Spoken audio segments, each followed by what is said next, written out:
Hey everyone, welcome to episode 13 of Business Therapy. My name is Sam and I'm here with Jonathan. Before we get started, don't forget to like, subscribe, and leave a comment so you can stay up to date on our weekly topics and discussions. Today we're going to be talking about trust in the workplace. And this is a topic that I've run into a lot this year, but also through my entire career. And it's really about how do we give trust? How do we earn trust in the workplace? And also, what is the best way to manage trust from a process and from a productivity perspective? So it's kind of a big topic. There's a lot baked into it. And it's one that I have a lot of I have a lot of interesting experiences with, especially as we try new models of working. But before I kind of delve into a number of things that excite me, do you have any comments from your Well, end, just Jonathan, to start about trust? experiences on the receiving end of not being trusted, or I've not been trusted. I've been trusted. I've given trust. I've not trusted other people. It's kind of experimenting with every dimension as I've gone through my career, at least. I don't know how your journey's been with that. well, I've seen the toxic impact of it. That's definitely something I'd like to go through. What are some of the reasons you think people don't trust, or leaders don't trust their teams? I think not trusting people is kind of the default in business, unfortunately, at least what I've seen, especially from a leadership and a management standpoint. And that's part of the topic I'd like to unpack. I guess we can start there, which is that it's hard to delegate. Let's start with a more functional word. But really, when we talk about a manager or a leader needing to delegate tasks to their staff or their direct reports, it ultimately, the level of delegation one can do, it comes down to, well, how well is it documented, or how well do we feel like we're in control of it? But for everything that's not in control, trust is the other dimension that one would say, is critical to delegate things. It seems that's how I see it. It seems counterintuitive, because if you don't trust and you're effectively micromanaging, then what are you doing? Like, if you're the manager and you're essentially helping the person do their job, or do their job for them, or direct them and do their job along with them, then what are you adding? What value are you adding to your organization? Well, it's the loaded question, or really the rhetorical question, I'd say, which is, you're not adding value if you're managing people by doing their work, or micromanaging their work, however that manifests itself for you. And that's why the kind of interplay between trust and delegation is such a big one, because one could say that you have to have some level of trust to delegate work to your employees and not micromanage and not do the work for them. And I think that's probably one of the biggest functional places to start the conversation about trust, which is that you're going to have to trust people eventually to some extent. And some managers who are more control oriented and they're not as easy to trust, they will try to control their employees through either standards, which we talk about quite a bit. They try to put in mechanisms of control so they feel that they know what's going on, or they know that at any given moment they can kind of take the work if it's starting to go the wrong way. But I feel and this is now where it bridges into trust as kind of on the personal side of the house too. It's not a way to deliver trust, which is kind of you only trust people as far as you feel in control. And I think that's part of the conversation that at work and at home, it can get very toxic when you talk about, well, I trust you to do what I tell you to do, or I trust you to use the tools with the guardrails that I've given you. And is that really trust? And I think in the workplace, it is a very fine distinction, because when you say, oh, I trust my employees to do the things that I'm telling them to do, that's not really a form of trust. That's really, you are enforcing controls, and you just feel comfortable enough ceding some of that control to another person. And I think that's where you start to see declining outcomes. But before I kind of finish that thought, I guess I'd like to see what it sparks in your head, Jonathan, because I think now, that we're talking about, like usual, trust is not as simple as, hey, I trust you. Like, what does that actually mean in the physical environment? I think is the question we're starting to delve into now. Well, I think when you trust somebody, you trust them that they're going to figure out how to accomplish something, that you give them agency. That's trust. If you don't trust somebody, then you don't even think that they can handle the how of anything.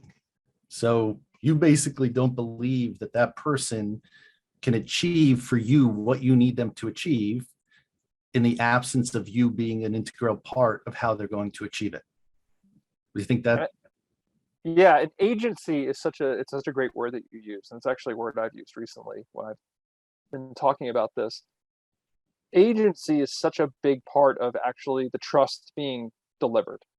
You can say you trust somebody, and like you mentioned, you can give them things to do, but if you don't trust them around the how or to achieve an objective without you working it like a puppet or hand holding the whole time, then you're actually conferring some sort of trust maybe, but it's actually you're not giving any agency. And I think they have to go together in the workplace. If you can't give somebody agency and control over their process, control over their own destiny, and you don't, and you have to be able to see watching them from moment to moment, then you can't really say that trust is given, or at least that's what I would say. And it becomes a self-fulfilling prophecy, because if you micromanage somebody, ultimately they're going to deliver less than optimal results because they're not thinking for themselves. They're more afraid of your interaction than they are about failing to achieve their objective, which they may not even know. And their skills go down, or they're certainly not growing because they're never having any sort of risk in their activity. And then the next scene is you need to micromanage them because you're not getting any results. So it's a self-feeding dynamic for sure. Yeah, and one thing I've seen that's actually almost the worst of all worlds from a hybrid dynamic is I let you work without any sort of guidance for, let's say, a week or a month, and then I end up usually materially changing your output by 50, 70, 80% every time. That's the part where the agency is taken from somebody. And then the next time they're really not motivated to try anything on their own because they know that whatever they do, it's really subject to a manager or a leader basically taking it and basically making it in their image or redoing it entirely at the end.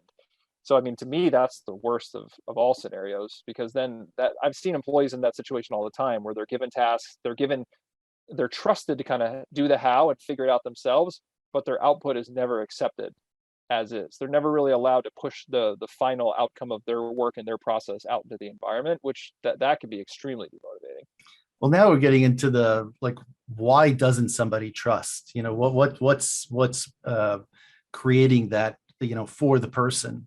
And I find that people who micromanage or don't trust tend themselves to be either afraid of being outshined by somebody or not needed.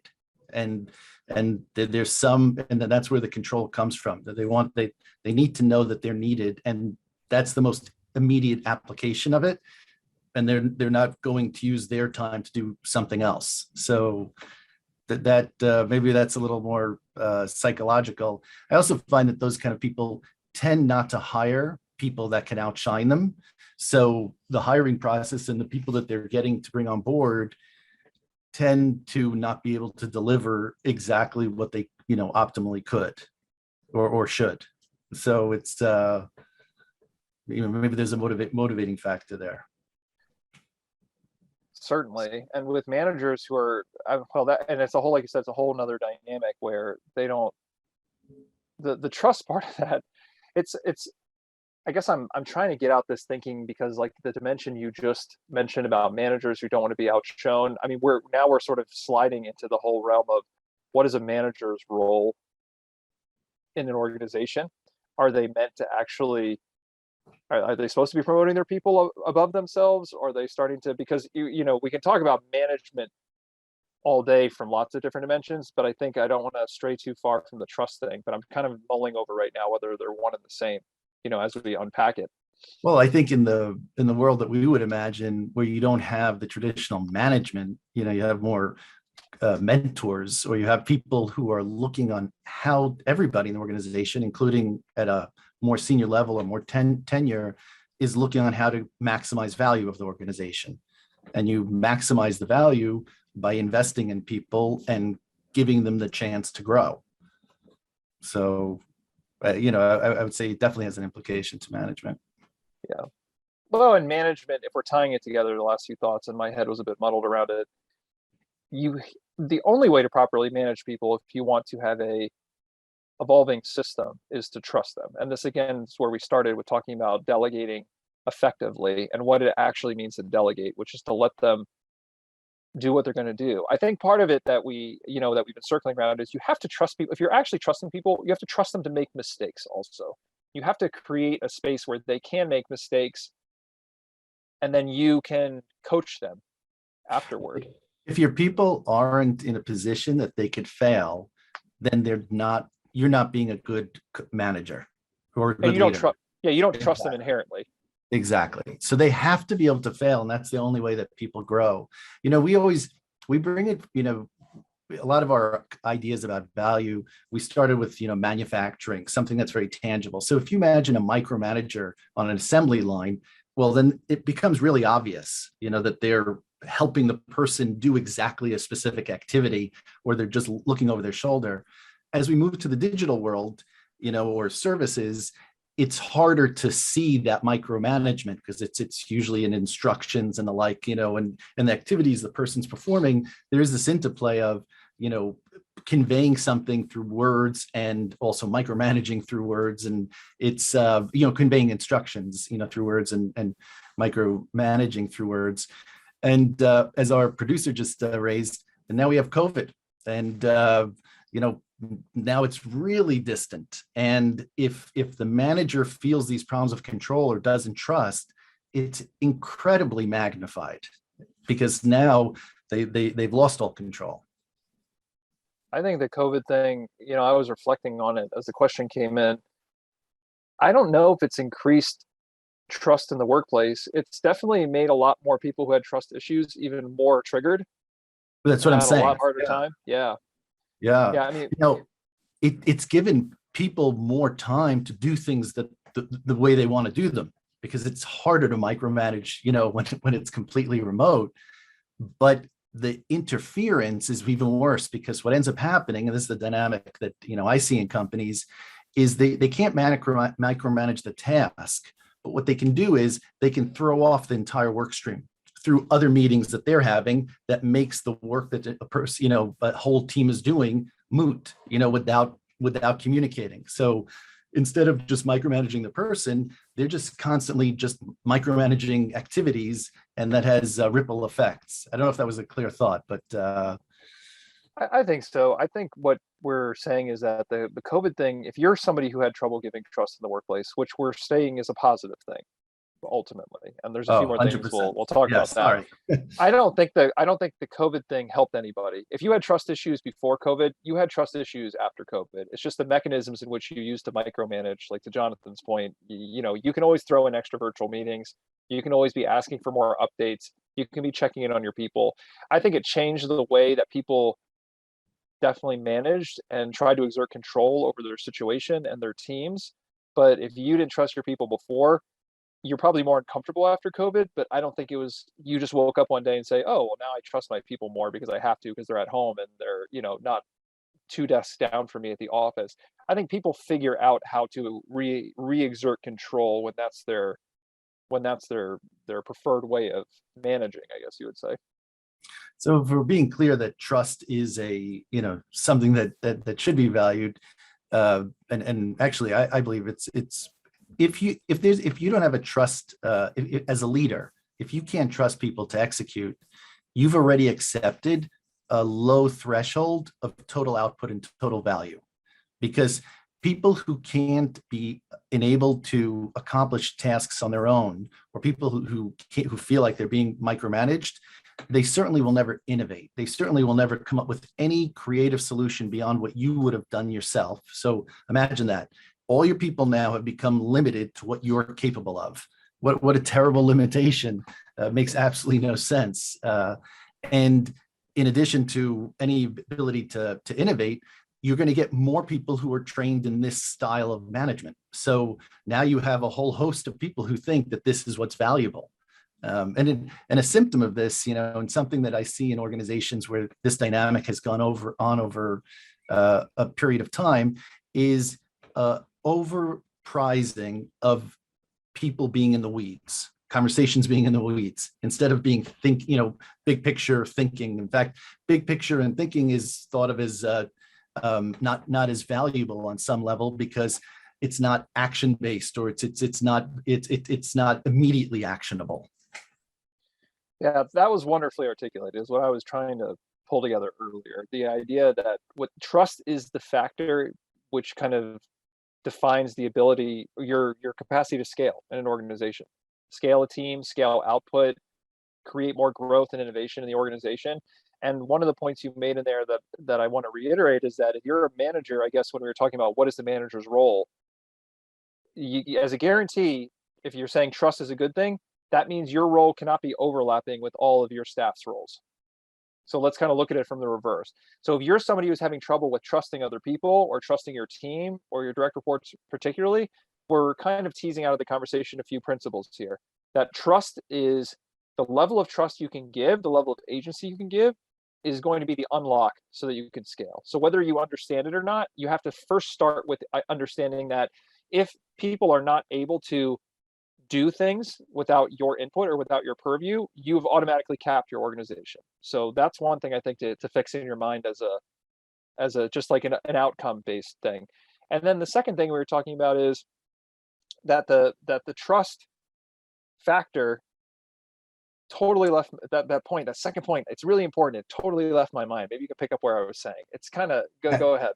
I was adding another dimension of, if you don't trust, then your results get obscured. Like the failure points get very obscured, because if you're micromanaging all along and everybody else is micromanaging, then it's very unclear where something went wrong. So it's imagine go. That was it. It's the overlapping. That's what we're saying. The overlapping, it was the second point that I wanted to make. You can't overlap with your people. So what is a manager supposed to do? It's on you to be innovative. It's you to create more expansion, to create new tasks, new roles for yourself and for others.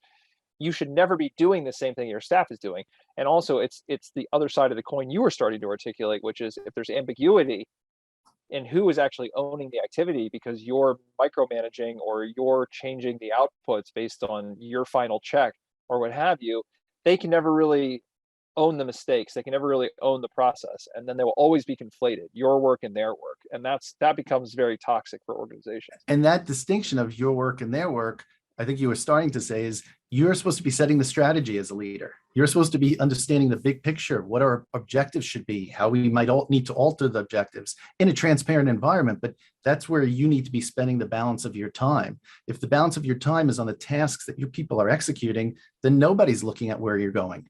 And that's how organizations end up in places that they don't anticipate. You know, one image that comes to me as we're having the conversation is, you tell somebody to drive you somewhere and you're sitting next to them and you constantly reach over and keep pushing on the wheel, you know, every 2 seconds, you know, or putting your foot on the accelerator or not. And then when everyone crashes, like, see, I knew I had to help you drive because this is what happens when I'm not driving. Like, so, you know, just so noxious. And it's another thing that's popped in my mind. It's kind of like saying that your job is to focus on looking forward, but you're always having to look behind you to make sure everyone's doing the right things. It's very frustrating and it causes a lot of tension. You can't constantly be looking over your shoulder and looking back if you're supposed to be driving forward. And that's really tough. And I think a lot of people struggle with this.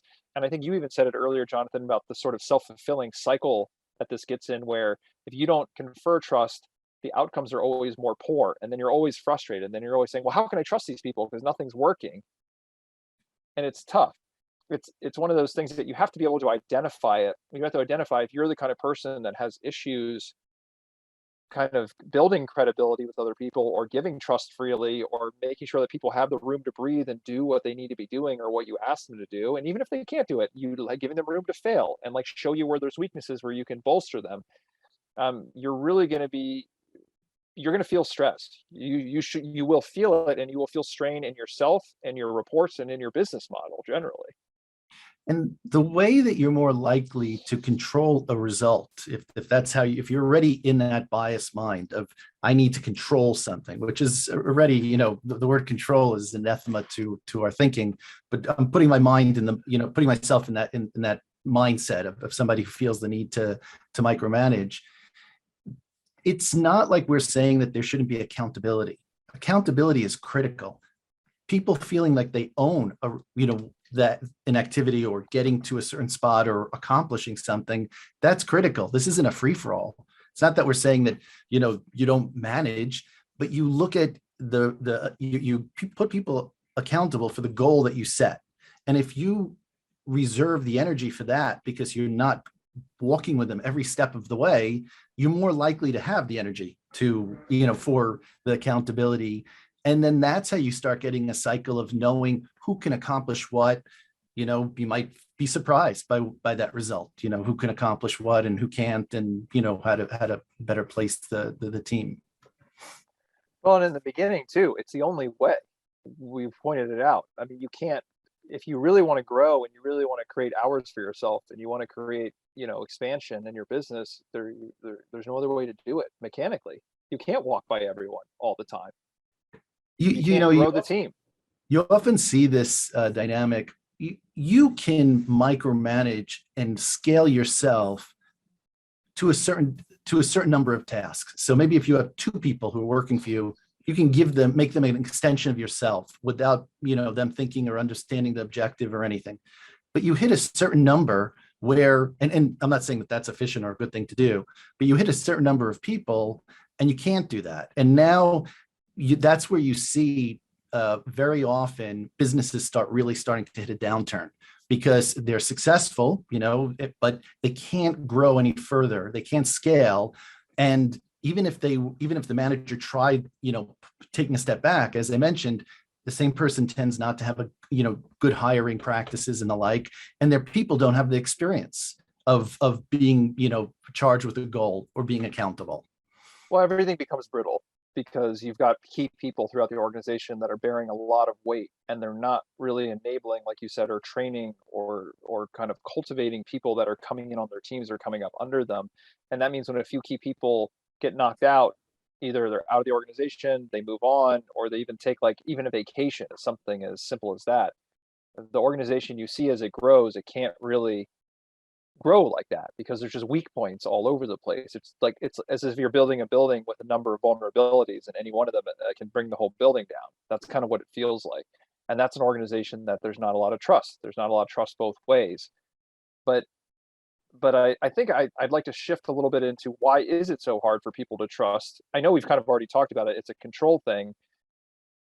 But I think even more broadly on that, when we're talking about control in the workplace, not even in the workplace, outside the workplace, I'm actually noticing in this conversation, I would even go as far as to say control is one of almost like the opposite of trust, and something that if you need control, you don't really think of those things as antonyms, typically. But really, when you think about sort of now going more to a spiritual space again, the duality of to require control in anything is actually at the expense of trusting either the universe around you, trusting your partner, trusting your employees. To need control is basically the opposite of trust. For every minute of energy you spend on exerting control, you physically cannot spend that same energy on trusting something to occur.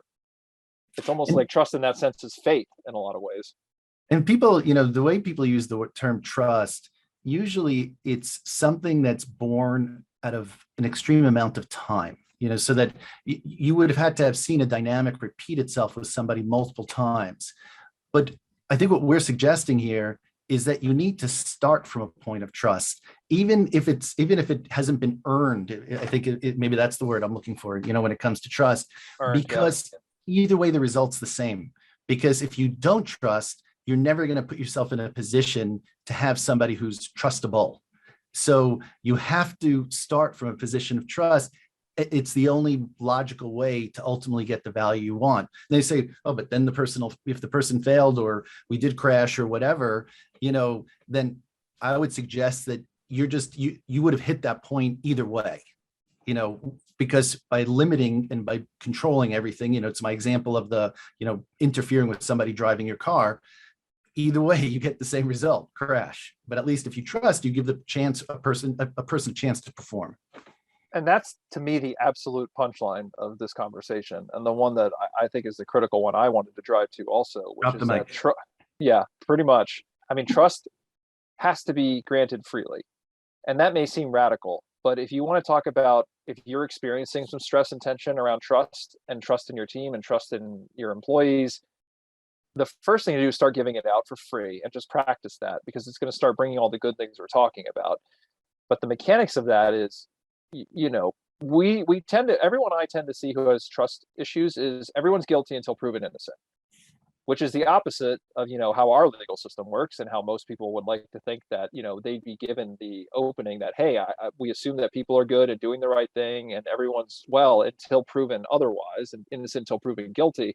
But with trust, it's often not that way. The idea that Jonathan introduced, the earning the trust thing, is so systemic in business, where you're a new employee or you've just come into the team, even if it's a project team, and you know you're guilty until proven innocent. You're not going to have trust given to you unless you've earned it, or this idea of people need to be hazed, or they need to be assessed, or they need to be on like a training period. And that is extremely toxic. And we see it all over because in a way it's institutionalized. It's kind of foundational. I see it as people, you know, they normalize it as typical business practice. Well, I'm not going to give this person a $5 million book of business on their first day. They have to earn that.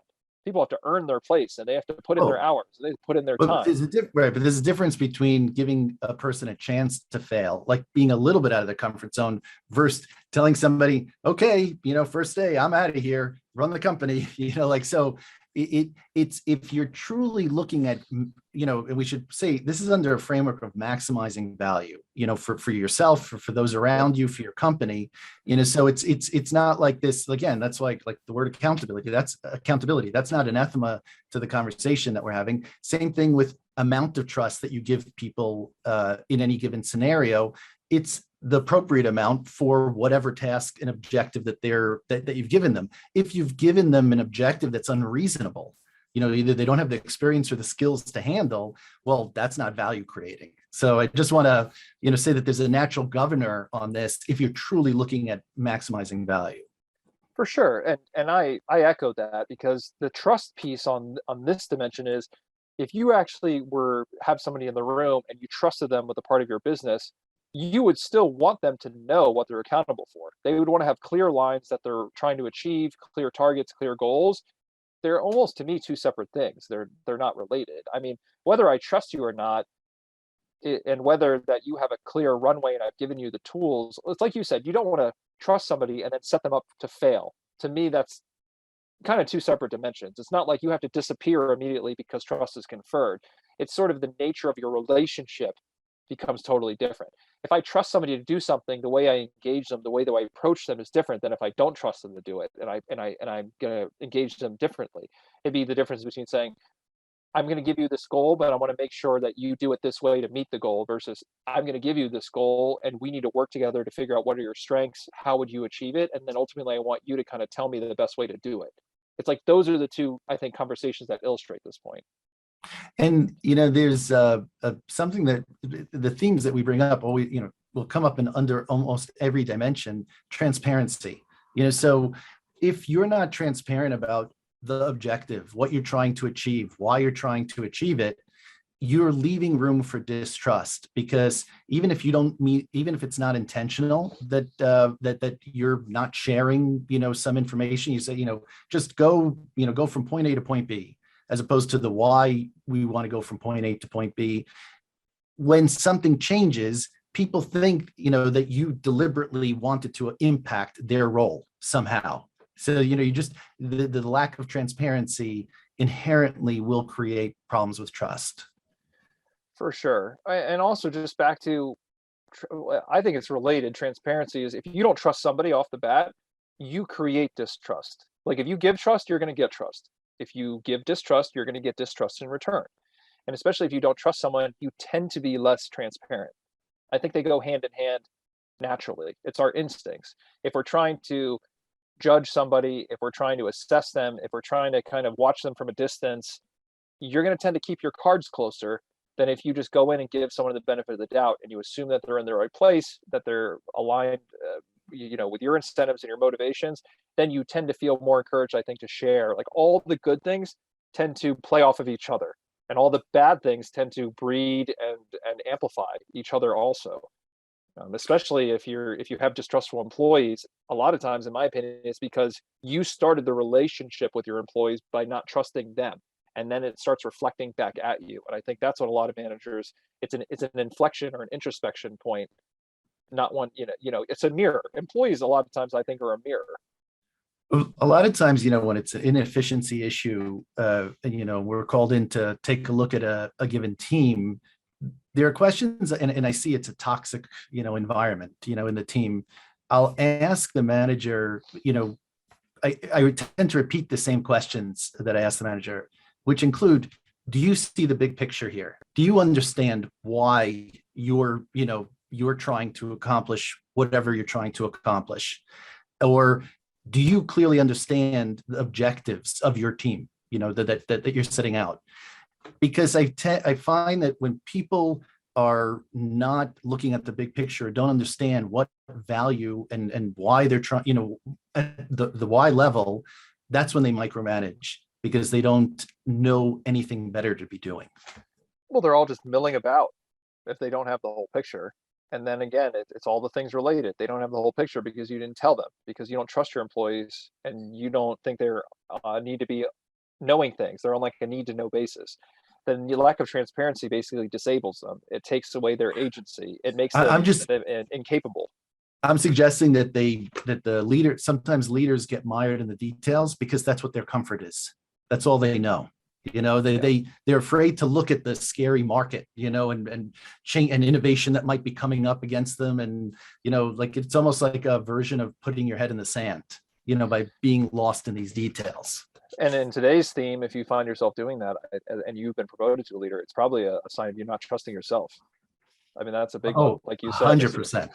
100%. It starts there. Yeah. If you're staying in the details and you're somebody who, you seek validation or comfort because you want to be doing what you're good at, what you're known to be good at, in a way, you're not trusting yourself to excel, to grow, to kind of let your team handle it while you go on to bigger and better things.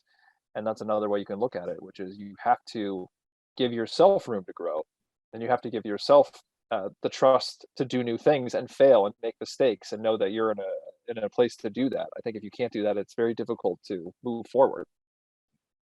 And unfortunately, there's only a few profiles of individuals who succeed in a micromanagement type, environment. And so, we were talking about like how it's a cycle that repeats itself, or makes things even worse. You start weeding out from your organization the truly capable people, and you start really only retaining the people that are very limited and can only handle very little, or the people that are sycophants, and have gotten really good at politics. So micromanagement tends to include with it a lot of politics and a lot of subpar performance. All the bad things, really. And it's funny because it's a lot of times it's par for the course. People are becoming more aware of it, that and we talked about COVID earlier. I think in the virtual environment, it can be even more disabling, because if somebody feels shut down because they're micromanaged, or they're not trusted, or they lack agency, they don't have to pretend to be sitting at their desk and looking busy all day. They just won't do things. I think that is a symptom that's actually giving people more time to breathe and think about, well, I don't really have anything to do in my home if I'm not given the space and the openness to do it. So I think it's revealing a lot more of it. I think at least before in the workplace, you can mill around all day and sort of not know it as much. That's interesting. So like you're coming into the office, you're being micromanaged. And so that dynamic and that tension is taking up so much of your energy that you're not thinking about exactly what you're doing. But you get home and you're not micromanaged. It's COVID world. And now you've had time to say, wait, what are we trying to accomplish as a team? What's my company trying to accomplish?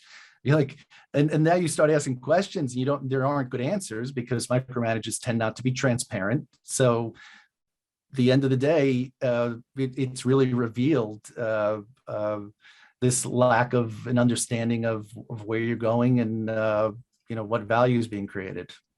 Yeah, and I've spoken to a lot of people since the COVID thing happened that are working virtually now, and I think they do have more awareness on both sides. Like I said, they're aware that, okay, if I'm the micromanager, I'm just doing work all day long, every day. And people who don't have the trust to do work, they are sitting at home watching Netflix, and they're just getting paid. And I think that they know it too. It doesn't make them feel good. It's just, I've talked to a lot of people who say, I don't know what to do. I can't be, Well, everything I do is not, I'm not given the leave to do it. I don't have any ownership.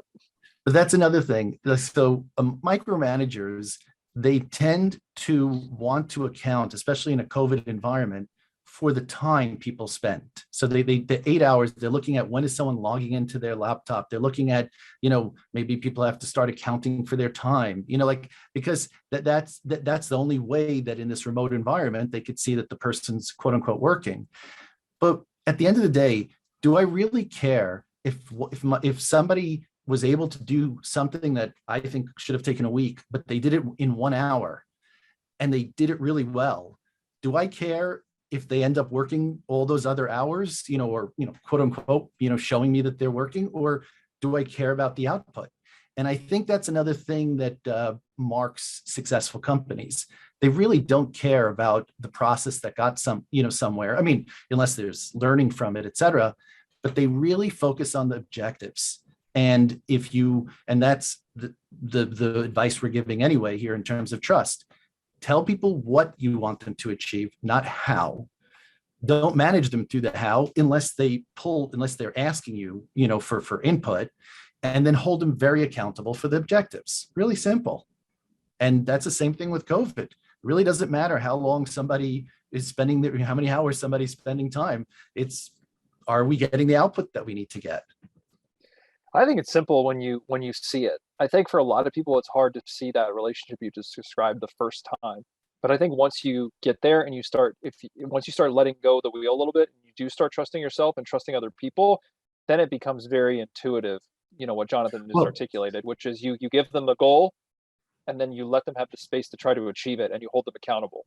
but what's complex about it is you not knowing the goal. Like, so a lot of times Yeah. you yourself are not looking at the objective, or it's also a matter of fear, because a lot of times if you commit to an objective, then it's clear, if it was the wrong objective, or if if there was a better opportunity to be pursuing, or whatever it is, then you're accountable for that. Like, you're the one who's setting the objectives.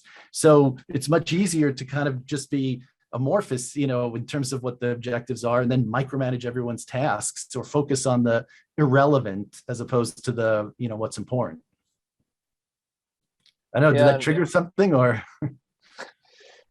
It did, and we just got a question kind of I want to see what this question coming in on apps that kind of record workers' keystrokes, their motion, like what they're doing. And do we have a feeling or an opinion on that? In mine, yeah, to be aligned with the conversation, I have a negative opinion of those tools. I think that they are what we're talking about. They breed mistrust, and they basically give a clear signal that we don't trust our employees to be achieving their goals. And also, just from a process standpoint, who is reviewing all of that? We're creating tremendous amounts of data, tracing people's keystrokes, watching their activity, making them log in and log out. That data, I can tell you 99% of the time, is never looked at, never reviewed. It's never deployed in any meaningful way to create any value for any company that I've ever seen deploy these tools. So also, how you measure somebody, that's how they're going to be, that's what they're going to be incentivized to do.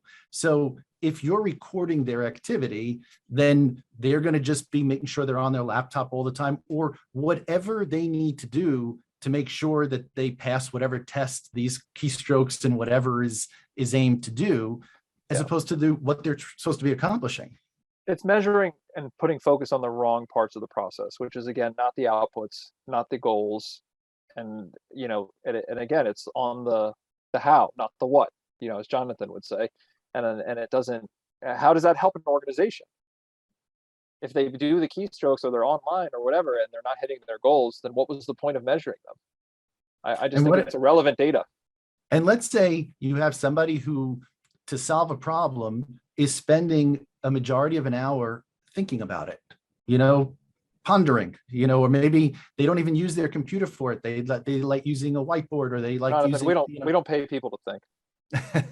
So, and then in the, with 5 minutes out of the hour, they have their flash of the insight, they understand it, and they're productive.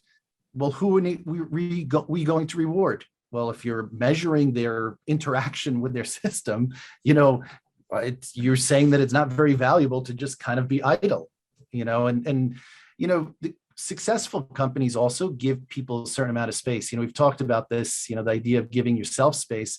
Companies give their employees space too. And sometimes that space is just to think, to read, to learn, to whatever it is, but not necessarily to just be cranking out whatever it is that you think they're going to be more efficient doing if that's all they do 100% of their time. And it ties, again, a topic we talk about a lot, the space concept. It ties it into our, like I said earlier, all the good things are typically bundled together.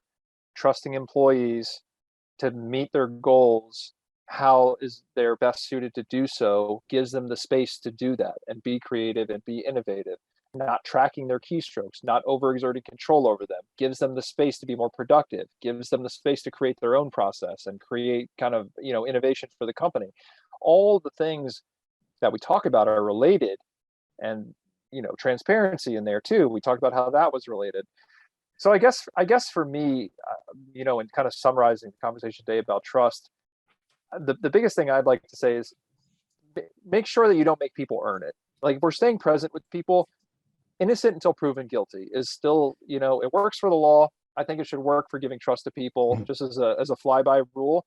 And make sure that you kind of understand, if you're struggling with this, how much you're trying to control things and your need for control. I think what surfaced for me in this conversation, and what I'd like to reiterate as we come out of it, is if you're putting it that the control is the opposite of trust, and look at that in your personal life too. And I think that's a good way to practice. If you feel the need to control anything, look at the need to let go of the control a little bit as building trust, and whatever the focus is. And I think that's an interesting thing to look at. And a way you can measure that is, where are you spending a majority of your time, on the how or on the why? If you're a leader, you should be looking at the how, at the why, and seeing the output, but you're not looking at the how all day long. And I'll add one last thought. In an era where everybody's so worried about retention of employees and why is everybody going different places, if you're micromanaging them, that means inherently, and there's no trust, why should they have any allegiance or feel any part meaningfully of your organization? People who feel invested in and who feel valued tend to want to stick around. People who don't tend not to. So if you're micromanaging or not trusting and have a not trusting environment, don't be surprised if nobody trusts you back and it goes away. And then you're going to align on someone who you think is really good, but they're going to feel the same as everybody else. So you got to give it to get it. That's a general Exactly. rule in business and in life, I'd say. All right. Well, I think that about sums us up for this week. So thanks for tuning in, and hope you enjoyed, and we'll talk next week.